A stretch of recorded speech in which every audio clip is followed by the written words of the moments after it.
Hello, lovely, and welcome to the Essence of Expression podcast. Get ready to explore insights, lessons, practices, and wisdom from life for life. I'm your host, Arejay, healer, teacher, student, and sage. I'm excited and honored to have you with me on this journey. Let's dive in. I received a question that was, how do you stay grounded when life feels busy? So, first thing, remember to breathe. Right? Literally any chance you get taking deep breaths. I prefer to start with the exhale rather than the inhale, because then the inhale is actually so much bigger and more invigorating, because you can actually take in more air once you've pushed everything out first. So that's part one, remembering to breathe. Also making sure that I am honoring my bodily needs and allowing myself to have priority. And so what that looks like, and I see this a lot, especially with women, you get busy, you're working on something, you're on a deadline and you're trying to get it done, and you get hungry, or you're like, ooh, I need to go to the bathroom. And rather than actually pause and go do those things, or even if it's food, go get something and bring it back and continue working, rather than do that, you push through, you push yourself off to the side and keep going on whatever the task is. And in most instances, that's not necessary. Most instances, that's your brain lying to you, right? Like, obviously, I'm not talking about if it's some sort of emergency thing that's happening, that's different. But if it's like a normal run-of-the-mill type of task, type of job, lives aren't on the line, it's more than likely your mind lying to you. So get up, go to the bathroom. Get up, go get the snack. Don't just stuff it away and act like it doesn't happen, and then now you're distracted because your body's telling you something and you're ignoring it just for the sake of getting something done. Thirdly, either reestablish a routine if you fell off, or protect the routines that matter. And what that looks like for each of us can be very different. So it's really about knowing yourself here and knowing what are the things that help you stay on track and like the most you. Right? So for me, I love dancing. One of my main practices right now is walking the directions. Like, that's how I start my day. That practice gets protected. That is how I start my day, right? Showering, brushing teeth, whatever, that's coming after, right? The only thing that I allow to come possibly before walking the directions is if I wake up needing to pee. Then I'll go pee, and then I'll come back and walk the directions, right? And for me, that's deeper than just walking the directions. Like, it's prayer time, it's moving my body, it's greeting everything that I'm working with for the greater good and highest healing. It's a lot of things, right? It's working on a lot of levels, which is why it gets so protected. And so if my schedule changes or whatever, then I'm going to adjust that. It's like, I will adjust my wake up time to make sure that I am giving myself enough time to do this.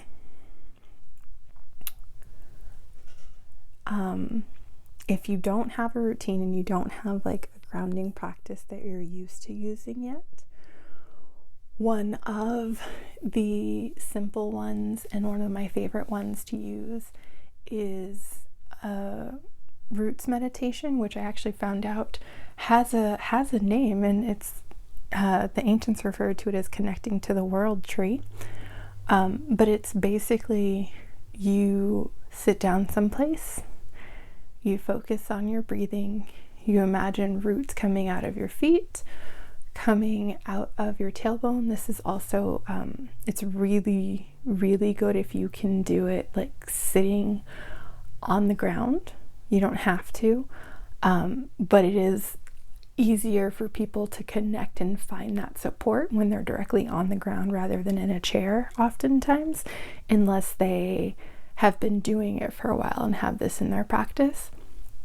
But you imagine yourself growing roots that grow into the earth, and as you breathe, you are breathing in energy and nourishment from the earth, and you, as you exhale, you get to set down everything that is difficult for you to carry, because Mother Earth can hold it, right?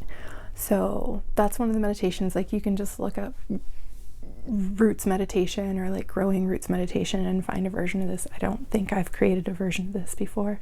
I don't know why. I should put that on my list. But then letting it out, right? When we get busy, the tendency is to focus on the tasks, stop moving our bodies.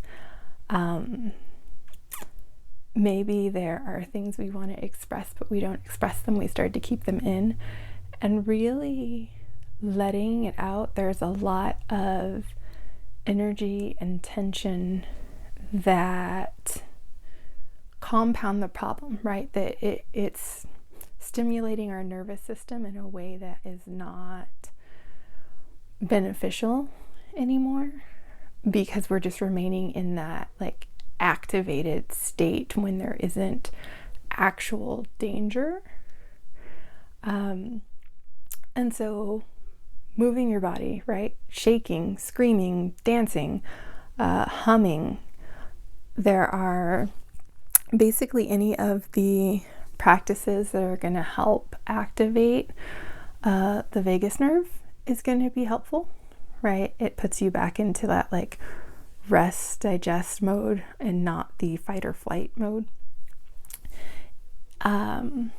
Another thing for staying grounded when life feels busy is I like to brain dump. So things for me feel busier, like my head gets busy first, right? So like, yes, there may be things on the calendar, there may be a bunch of stuff that I need to do, and to a point that's fine. It doesn't feel busy to me. It's not problematic, right? I might even be enjoying some of it to a point. I'm not in overwhelm, right? And then there comes a point where it does become overwhelming, and it's just this like laundry list of things to do and constant things replaying in my head, and like, don't forget this and be here, and like all the things. And when it becomes like all the things, actually I like to brain dump before it gets there, but definitely when it gets there I need to brain dump. And it's exactly what it sounds like. So whether you write or whether you talk it out, just getting it out and like somewhere that's not your head, right? Where your head feels the need to like hold everything and try to keep track of everything.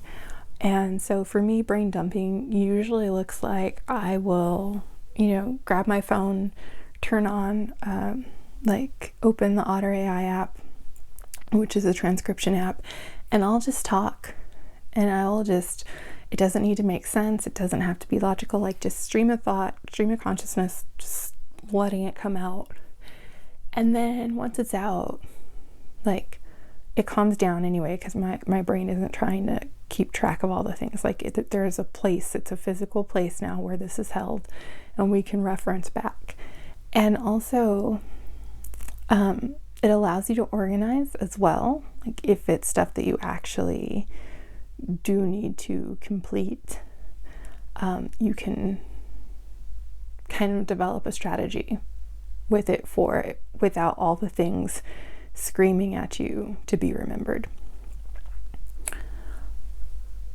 The next one is to slow down intentionally, right? When things feel busy, we often rush, go. We push faster, we push harder. And that reinforces this story that like there's not enough time or that you are behind. And that story isn't always accurate, right? Now, obviously, like, hey, if you were actually running late to a meeting, there's some level of accuracy to the story that like, oh, you're late, right? Like you're behind the time that you needed to be there. But for the most part, outside of those types of things, it's not always accurate. And when we're in this sped up place, things are harder to see clearly. They're harder to organize and strategize and attack. I don't like that. Not attack, but cancel, clear, delete. They're harder to approach in a manner that's effective or on par with the same level of delivery that you would be able to achieve if you weren't feeling the pressure of quote unquote busy. So slow down, right? Like, don't give yourself, park further away, give yourself a little more time to walk, right? Don't take that first parking spot that's closest to the door where you can just run in real quick. Take the one that's further away that gives you a little bit more time to move your body.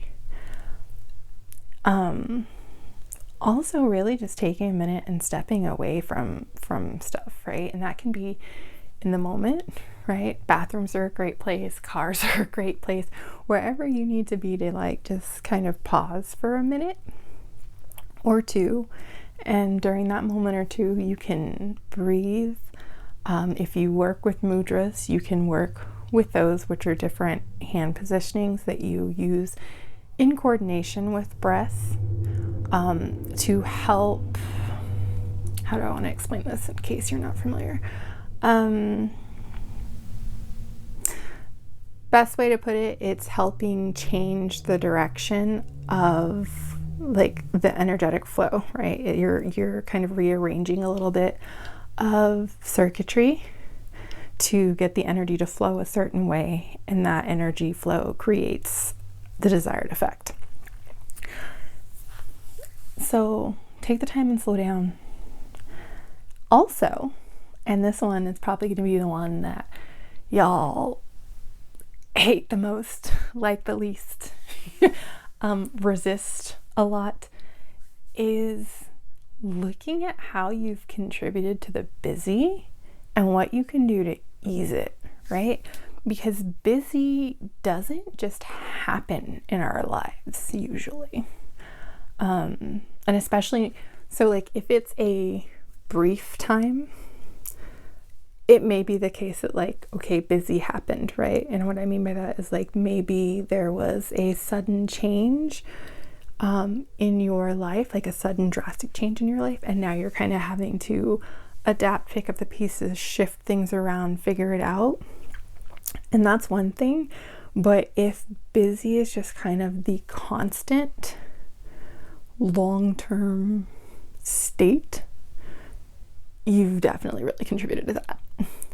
And sometimes contributing to that may look like you not having solid boundaries, right? So people pleasing a lot.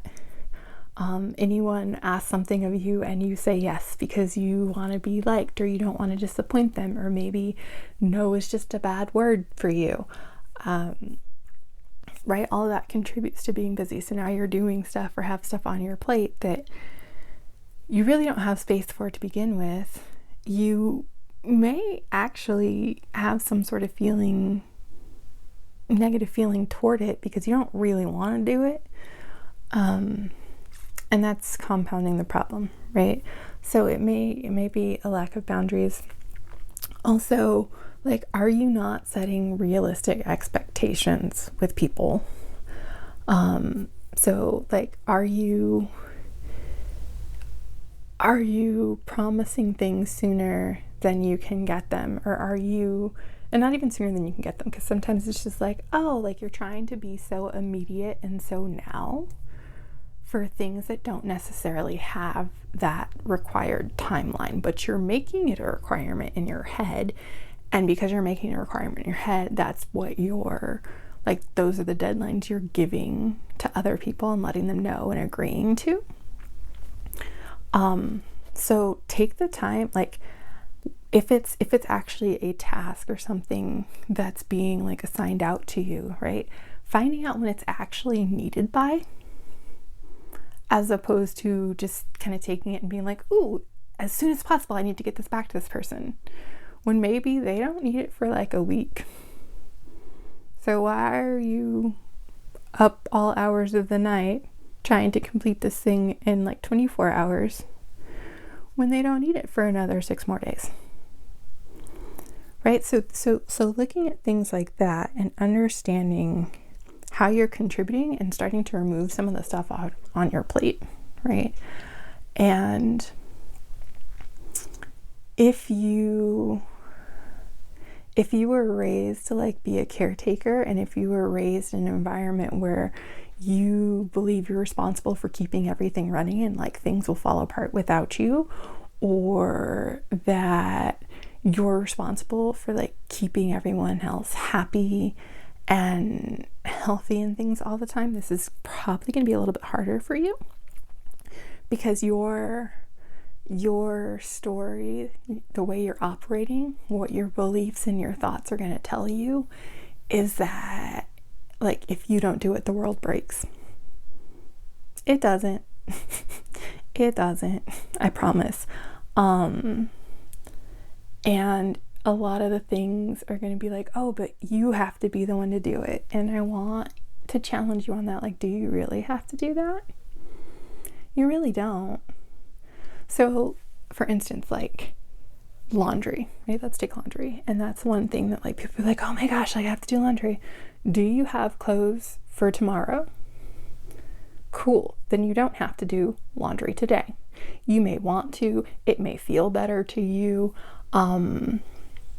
Maybe like there's an expectation because you do laundry on a certain day that you would do laundry this day, right? But like if you are a parent or caretaker or someone that's somehow responsible for making sure other people have clean clothes too, great. Like, do they have clean clothes for tomorrow? Because if they do, again, you don't have to do laundry. And even if they don't, maybe that's the day that you get to teach them how to do it. Right? So things like that. But definitely start with the breath, because it is the simplest thing to give yourself a moment. Let it be deep breaths. I really like box breathing. So box breathing is the general start of it. It's 4 counts, and you are breathing in through the nose and out through the mouth. And so it'll be 4 counts, inhale, 4 count, hold that inhaled air, 4 count, exhale, 4 count, hold the no breath, like the exhaled version. Depending upon how much breath work you have in your practice, you can expand those numbers. So it doesn't necessarily have to be the 4 seconds. You do want to, whatever number of seconds you do, you will do it in equal measure for all of them. That's what makes it the box breath. And that's a really good one for just like helping calm back down, settling, kind of getting clear a little bit. And so yeah, we start with the breath. Make sure that you're honoring your needs. Let's look for any place where we need to reestablish the routine that keeps you grounded, or you need to build one. And make sure you're letting it out. So like, oh, if we're frustrated, oh, if this energy feels very like chaotic and frantic, like if you feel buzzing, right? Give yourself a chance to shake that out. Grab a pillow, scream into it. It's okay. And then if it's more mental stuff and it's just like your mind is not stopping, please be sure to brain dump. Slow down intentionally, right, where you can. And even sometimes if you're like, oh, I don't know if I can, right, challenge yourself and try. See how much slowdown can you put in there. And then really taking a look at how you're contributing to it. What do you need to do to lighten this load? Like, is it asking for help? Is it teaching someone else to do it? Is it realizing that that wasn't your fucking job to begin with and giving it back to the right person? What is it that you need to do to make this less busy, to make it easier, right? And can you, like, will you actually allow yourself to do that? Because sometimes, especially in Western culture, like sometimes we're just addicted to busy, and we think that busy somehow is a badge of honor. It is, we conflate it with productivity, and like we also conflate it with our sense of worth in terms of like, ooh, like I'm more valuable if I'm busy. If people need things from me constantly, I'm more important, I am worthy, and therefore I'm going to be accepted and loved because they need me. So sometimes that's in there. So really being able to take a look at yourself. If you are not at the point where you can be that honest with yourself yet, or you don't know how to reflect like that, find someone to help you, right? Coaching's a great way to do this. If you don't have access to that, I know not everybody does. Like, what do you have access to that can help you, right? And being willing to actually like hold up a hand and be like, hey, I don't got this right now. I need help a minute. That's fine. Like, you're human, right? We all have those moments. We all get to those places, and we really need to be able to understand that there isn't shame in that. It's not you failing, it is the human experience. And part of that is being in community and working with other people and being with other people and being able to, like, we often need other people to help show us ourselves. And sometimes, especially if we don't already have like the tools and the practices, right? These tools, these practices, these tips, these exercises, they come from somewhere, right? Usually through another person.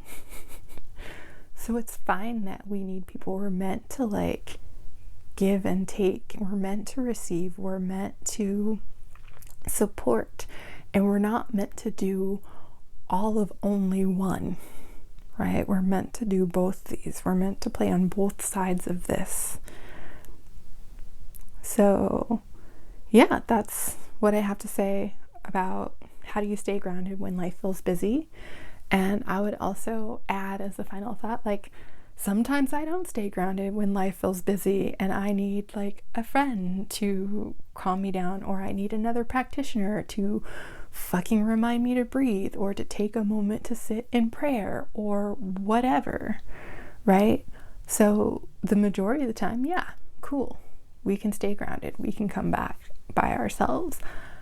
And sometimes we need another human. So I hope that helps. If you have any questions, please don't hesitate to reach out. And yeah, you don't have to be busy. And when life starts to feel busy, like, let's start to look at why it's feeling this way, and is there truth behind this feeling, right? Is it actually busy? Does that actually need to be here? Is there stuff we can remove and take away?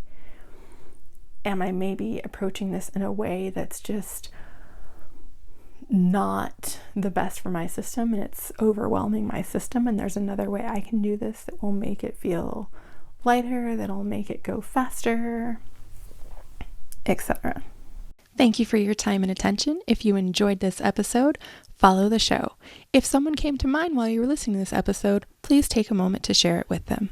If you're interested in joining a community and diving further into these topics, please visit theessenceofexpression.com/community and request to join our community group. Thank you. I hope you have a wonderful rest of your night or day, and I'll talk to you soon. Take care.